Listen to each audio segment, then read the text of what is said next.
శత్రువు ఎక్కడున్నా వదిలిపెట్టకపోవడం, శత్రువు అంతు చూడటం, ఈ రెండిట్లో సిద్ధహస్తులైనటువంటి వాళ్ళు ఇజ్రాయెల్. ప్రపంచంలో ఏ మూలక పోయి దాక్కో, అదేదో మనకి పాత రోజుల్లో కనుక ఒంటి స్తంభం మీద దాక్కున్నా సరే పాము వెంటాడి చంపినట్టు అడిగి, అదేమో పురాణ కథ కానీ ఇక్కడ వాస్తవం మన కళ్ళెదురుగుండా కనబడేటటువంటి అత్యంత పవర్ఫుల్ వ్యవస్థ. ఏ పాలస్తీనా నుంచి ఒక మాస్ లాగా ఎగబడి ఇజ్రాయెల్ మీద 1200 మందిని ప్రాణాలు తీస్తే దానికి ప్రతిగా ఎన్ని వేల మంది ప్రాణాలు తీసిందో తెలియదు పాలస్తీనాలో. దెబ్బకి దెబ్బ, ఒకటికి 100, ఇది దాని మనస్తత్వం.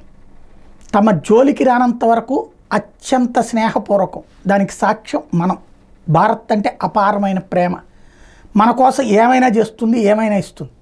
అదే సందర్భంలో శత్రువుకి ఎలాగ భయపెడుతుంది అంటే తుత్తునీలైపోయిన పాలస్తీనాన్ని చూస్తే తెలుస్తుంది, వణికిపోతున్నటువంటి లెబనాన్ని చూస్తే తెలుస్తుంది, విలవిలలాడుతున్నటువంటి ఇరాన్ని చూస్తే తెలుస్తుంది.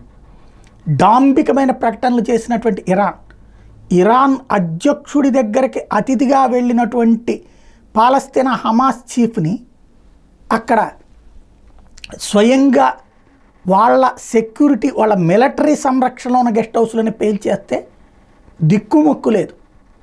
చివరికి యుద్ధం చేస్తాం, ఇరాన్ అంతు, ఇజ్రాయెల్ అంతు చూస్తామని గంభీర ప్రకటన చేసి నెలలు గడిచిపోయినాయి, ఏమీలే.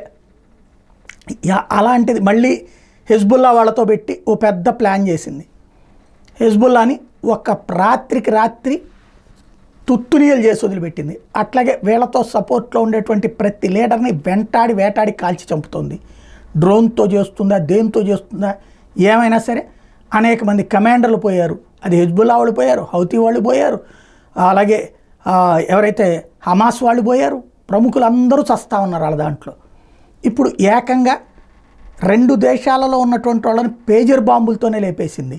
రేపో మాపో ఈ చచ్చిపోయిన వాళ్ళల్లో ప్రముఖ నాయకుల లిస్టు బయటకు వస్తే దట్ ఈజ్ ఇజ్రాయెల్.